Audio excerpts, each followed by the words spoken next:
Welcome back, everybody, to a special on the road episode. We are here in Kazakhstan with not only Danny, but Daniel. How's it going, Daniel? Hello, everybody. Roll the intro.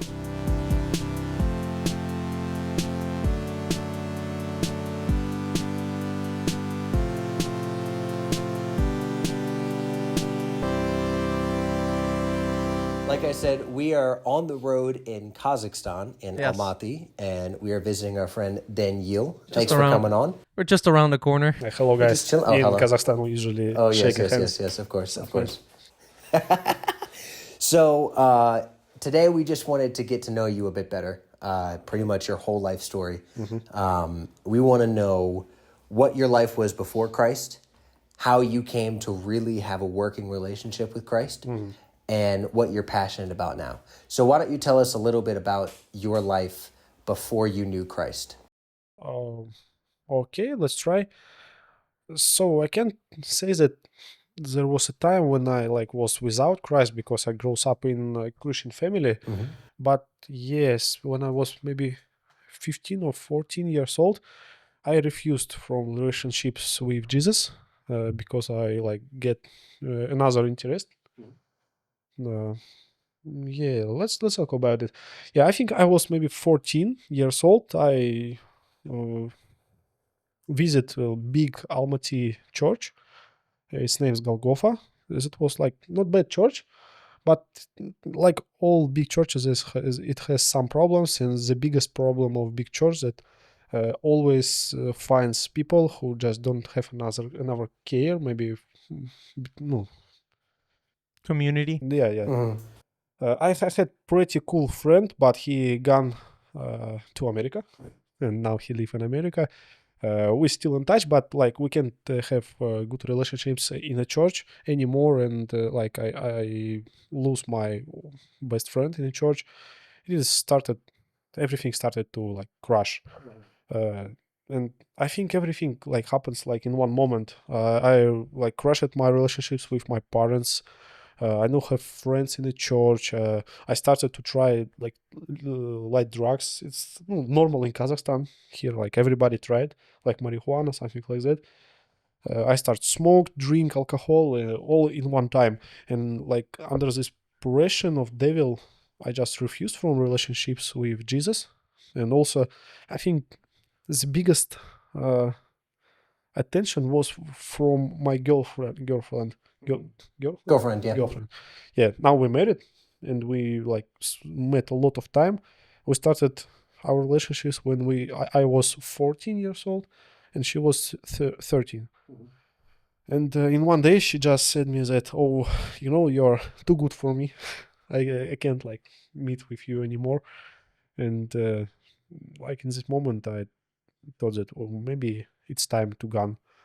Also, I had big problems in school because, how you can see, I'm Russian. My nation is Russian, it's not Kazakh.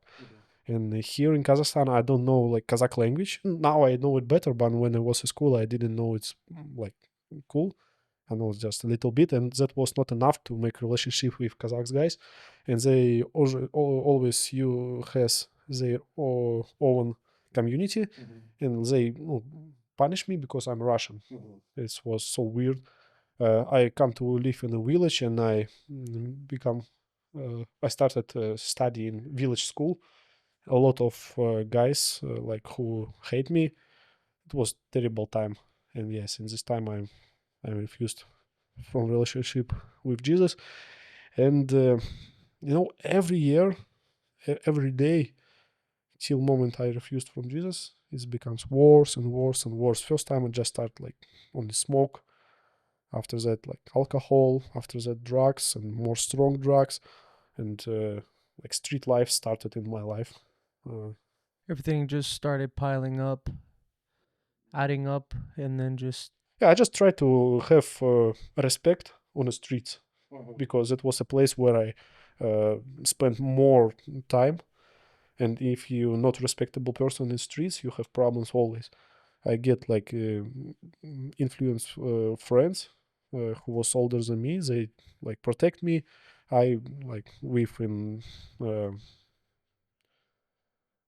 in good relationships with them, and they give me everything I want. They have a lot of stuff like marijuana and other stuff, and we smoke it together, spend time together. I become like, I think you name it, bad guy. Uh, You started following the wrong people. and I was in this condition maybe 5 or 6 years, and till this time, I always has not well healthy, and cheap Kazakhstan drugs like destroyed at all. At one morning, I just started koch with blood, and I thought it's end.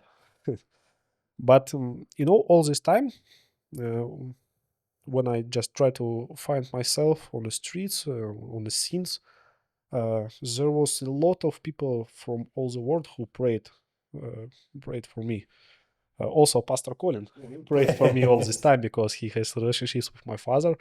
I have like guys from German, from British, from Kazakhstan, Russia, Ukraine, everywhere who knows me and knows my father. And he also a pastor, and they prayed for me. And I think only because of it, I still alive because they prayed for me.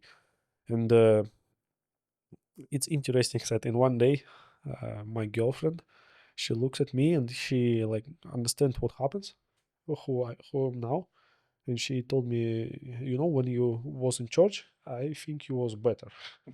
So let's go to the church. And that was, well, now it's funny, but in those times it wasn't funny because I don't want to go to church. I have cool stuff on the streets. I have cool time, cool friends. So why should I go to the church? What I can find there. But in second, in moment when she asked me to go to church, I remembered verse from the Bible. It was from Matthew chapter 18, verse 6. I can read it in Russian. It's really important verse Yeah. for me. If you read in Russian, I can read the English version as well. Okay, let's make it. Matthew 18:6. А кто соблазнит одного из малых сих, верующих в меня, тому лучше было бы, если бы повесили ему мельничный жернов на шею и потопили его во глубине морской. And it says, "But whoever causes one of these little ones who believe in me to sin, it would be better for him to have a great millstone fastened around his neck and to be drowned in the depth of the sea." Do you want to read it in Spanish too, just to get Why not? three languages? We can read it in Kazakh also. Yeah, you want to read in Kazakh? That would be awesome. Let's just pull it. Come on.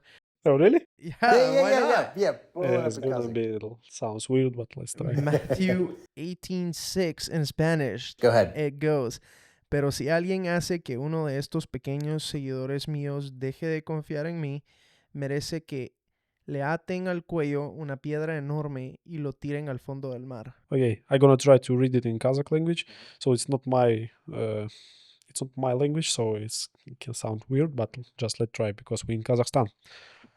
Алқым маған сенетін осы кішкелендір біреуінің азғырып, теріс жолға түсіріп, сол адам үшін мойнына диірменнің тасы байланып, тынызып туңғанына батырылған жақсырық болар еді ау.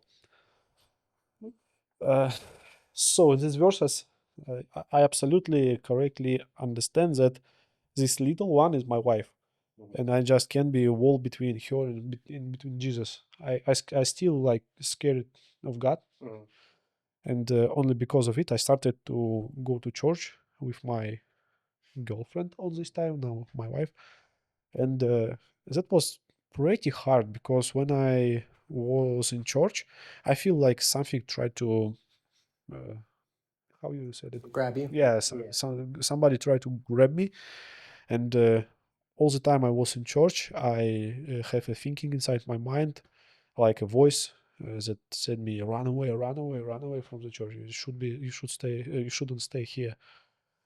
I don't know what exactly was it. Was this devil or something else? I don't know, but that was pretty weird and full of scare.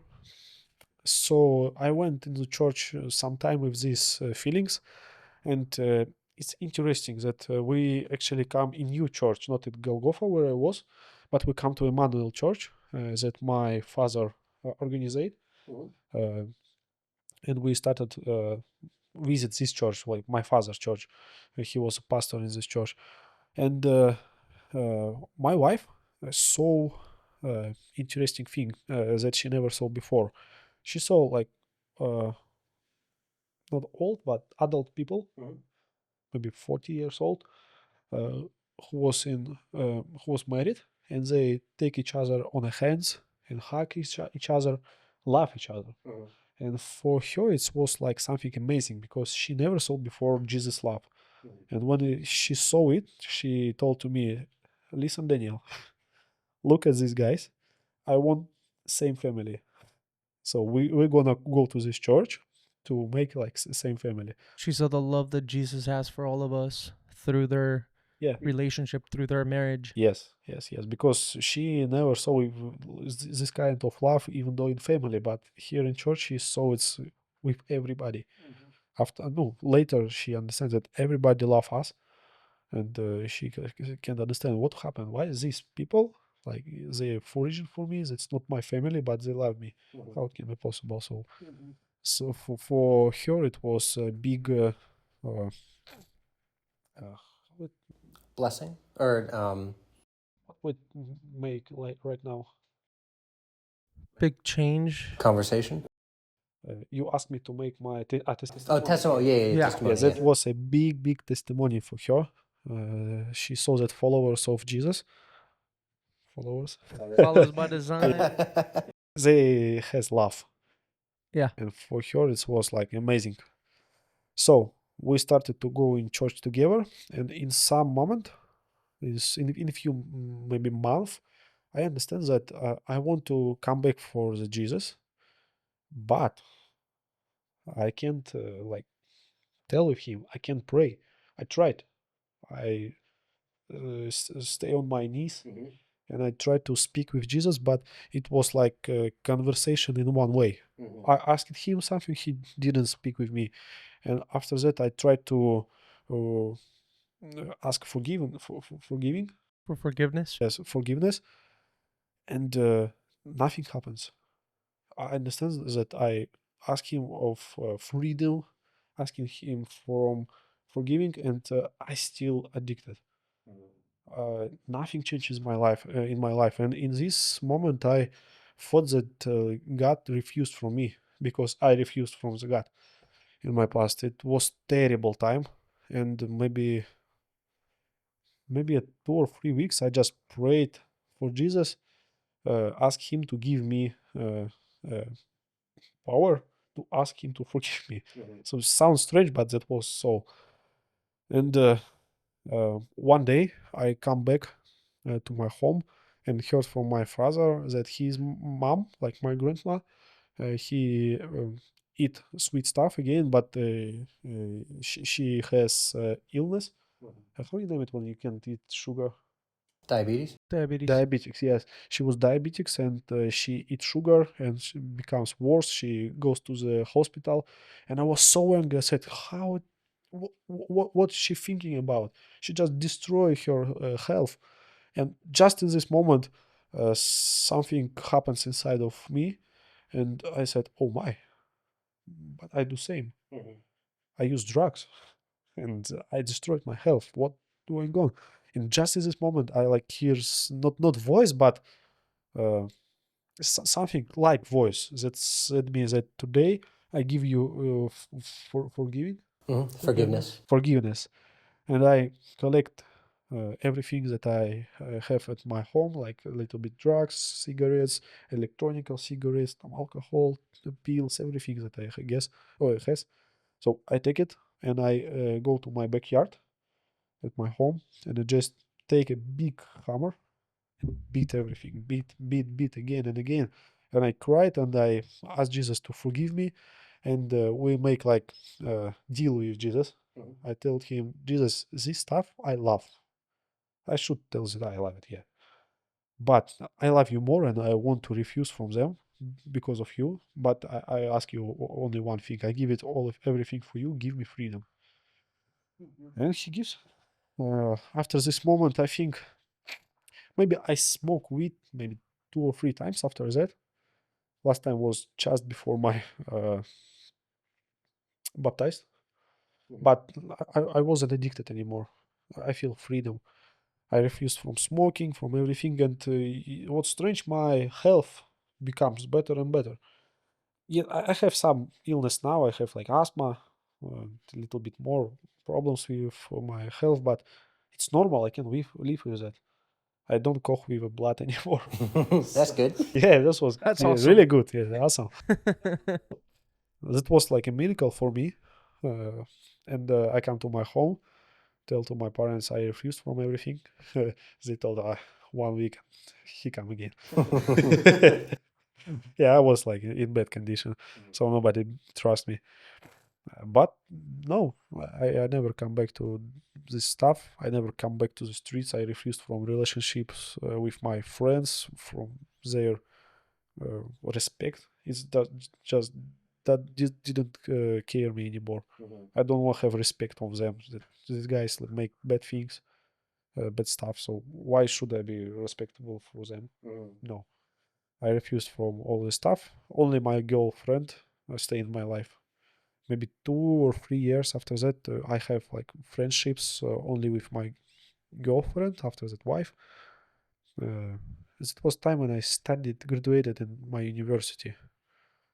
Yeah. So, uh,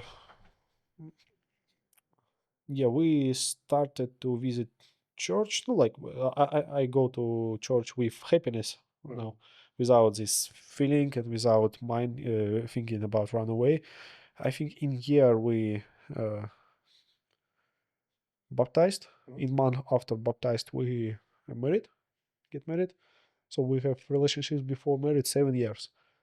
That was a strange time, hard time, but that was, and it's cool that we can have so big relationships. Now we have one daughter, Christian family. Tell everything about what I dreaming when I was a child. Yeah, and 1 year after my baptized, I didn't do like big ministry. Oh, I forgot one interesting stuff. Before my uh, before I go out to the world, to the streets, I was in big church, and I thought so cool. I can come to the church once a week, sit 2 hours, listen 2 or 3 preach, and come back to home. It's enough to be in heaven after my death. So perfect. Like I thought I never gonna make a ministry because I thought it's like crazy. Why that guys spend their time, money, and something maybe else health for a ministry? Like if you can just come to the church, sit and gone. Oh, but when I come back to the Jesus, when He forgive me, uh, forgive everything, and when He saved my relationship with my wife, I understand that uh, I can't just come to church and go back home. I want to serve. I want to give something to Him because He give me everything that I need and everything that I have. So first year we make like not big ministry with my wife. Sometimes we make children ministry, and we make a library ministry. Uh, we catch everybody whom we can catch in the church and tell, take this book, read this book, it's a good one. And everybody ran away when they saw us because nobody likes read now. But yeah, that was amazing because we was together and we just tried to make something. And after that, in one day, happens interesting story. We had like a youth leader. He was from another country, and in one day he just gone. Like nobody understand what's happening. He just gone to his country, and nobody understand what's going on. Who gonna lead the youth? And he didn't tell us would he come back or wouldn't. And there was I and my uh, good friend, my brother in Christ, Paul. You know him? Yeah. This bald one, cool guy. Beefcake. Yeah, Good Beefcake. I dude. love him a lot. He's So awesome. we was like still in Kazakhstan and in this church, and nobody can like help to us. We still don't understand what to do. And there was one guy who said, "Oh, I can take a ministry, you like leader ministry, youth leader ministry, but he has a strange teaching. He forced everybody to pray in tongues, said it's important. If you don't pray in tongues, you don't have Holy Spirit, like a lot of strange things. And I think he wants to be leader just because he wants to be leader. And I don't know why and how, but in the moment I understand that I just can't give youth in hands of this guy. And there is nobody else who can make it. And so I told, can I take a youth ministry, please? And I took it. I don't even know what to do with youth, what tell to them, what I can do. But I tell to Jesus, I just can't give them to this guy. I just can't teach them to the wrong stuff. And Jesus gave me everything that I need. I started study at Bible Institute. I improved my teaching. I like improve my fellowship in God, in Jesus. And me and Paul, we like work together a lot. Yeah, we make a lot of mistakes, but we're still together and our youth together. So now me, my wife, Paul, we make youth ministry. Like you comes here to make this ministry together. We have a cool camp. You saw how much guys we have. So we have a pretty small church, but we have a lot of youth in this small church, and all of them like they cool guys. They love Yeah. Jesus. They follow him, and now we pray about finish to collect money for buying new building for our church, and we have plans to start a lot of new youth ministry in this church. Because here in Bible Institute we don't have like big opportunities, and it's not in a useful place. You saw our traffic in Almaty. Yeah. Yeah. Sometimes we just can't reach our church because of traffic. So when we're gonna have better place, it will be like more amazing.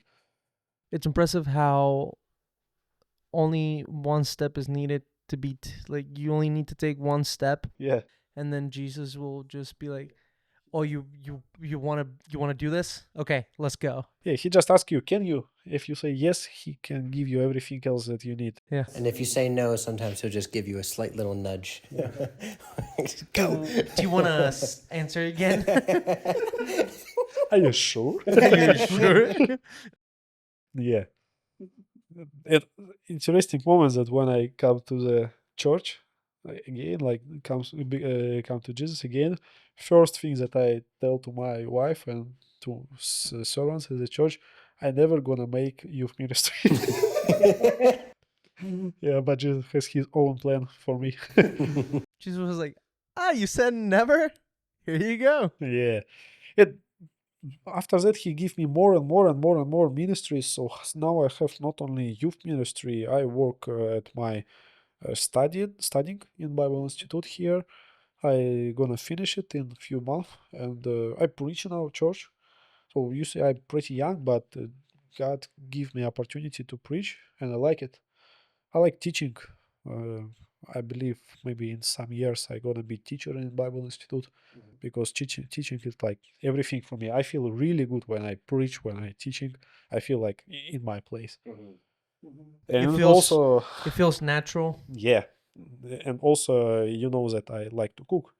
Oh, yeah. Cooking is my third ministry. all the like weekends we in Kazakhstan, it's really important to make a cool big dish for everybody who comes for your weekend.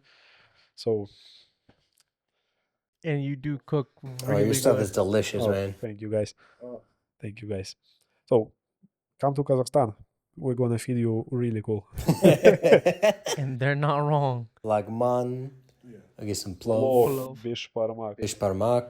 What else? All the good stuff. Everything you want. Bausak. Baursak. We also have pasta. Yeah, pasta, you know? Whatever you want. Donut. Don't know. Oh, I'm getting hungry just thinking about it. Ooh. Yeah, if you come to Kazakhstan, be prepared to leave with like 20 pounds Oh added my to you. word! tell them about where you got a snack yesterday. I wanted to get a small snack, just something to get me over to dinner. And they bring out 5 different dishes, like full on plates of dishes like soup, meat, bread, pasta, a salad. And I'm like, this is not a snack. Bread not a dish in Kazakhstan. Well, you know what I meant. Well, no, because they brought out some dishes, and then he stuffed himself.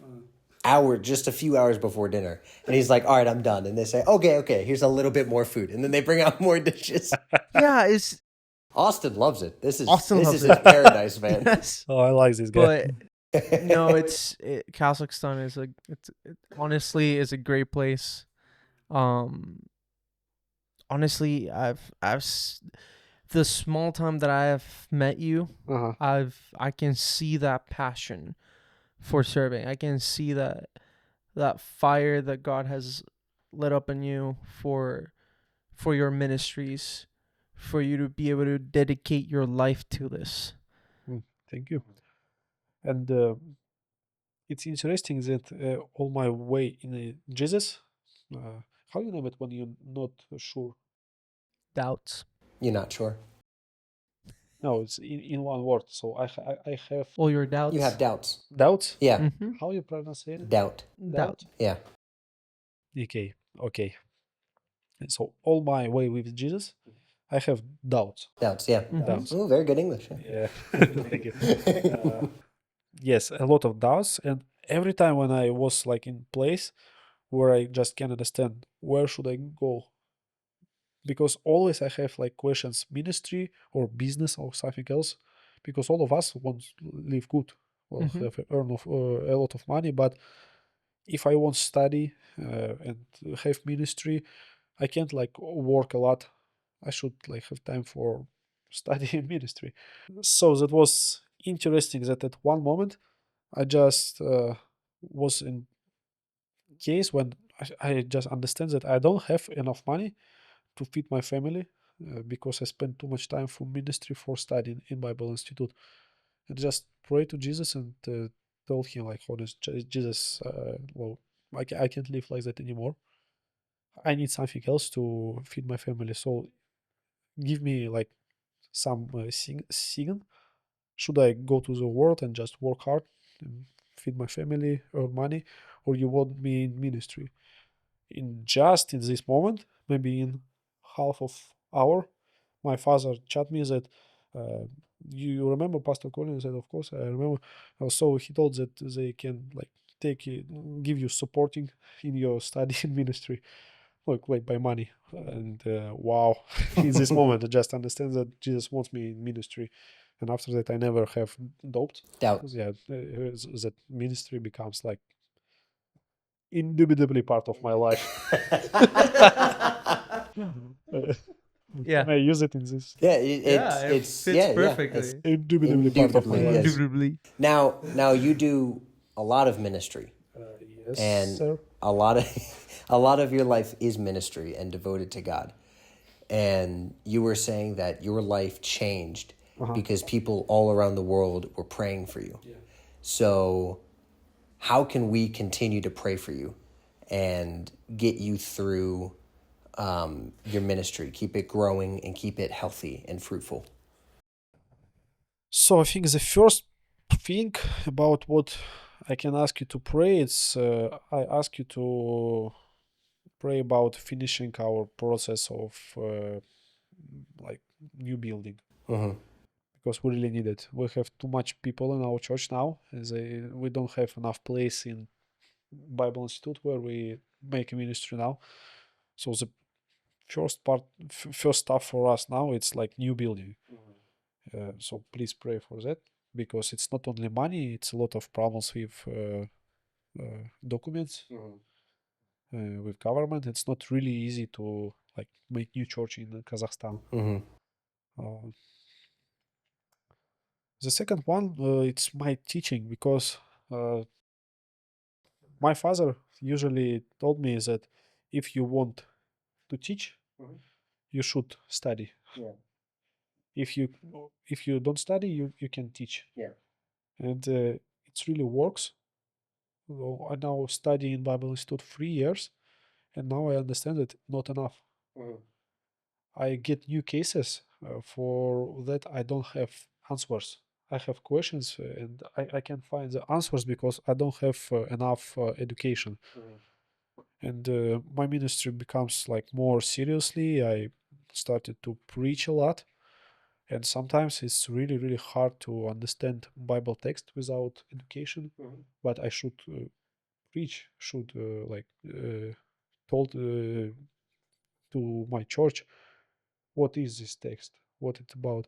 And I understand that like I should continue my teaching. Now I thinking about master of theology, and it's take a lot of power, a lot of time, a lot of money. So please, if you can pray for that too, this will be cool. And of course, the last time is like attacks from devil, because he know that our ministry is important for God. He see how we like bring new people to the church, how we work hard for Jesus, and he don't like it, and he sometimes attacked us through our family, through our health, sometimes through our church. Strange, but sometimes happens. So the last thing I think is pray for our protection. Definitely. We will continue to pray for you, and we're really thankful for everything that you do. Thank you, guys. And I hope that your testimony can help a lot of other people that are going through the same thing. Maybe. Yeah. Maybe. Or It will be cool. Or it could spark new flames and new people that they might be they might be having doubts about committing and following Jesus. And by hearing your story, it might spark that flame. It might tell them, it might be that little grain of sand that they needed to like turn the scales the other way. Indubitably. Indubitably.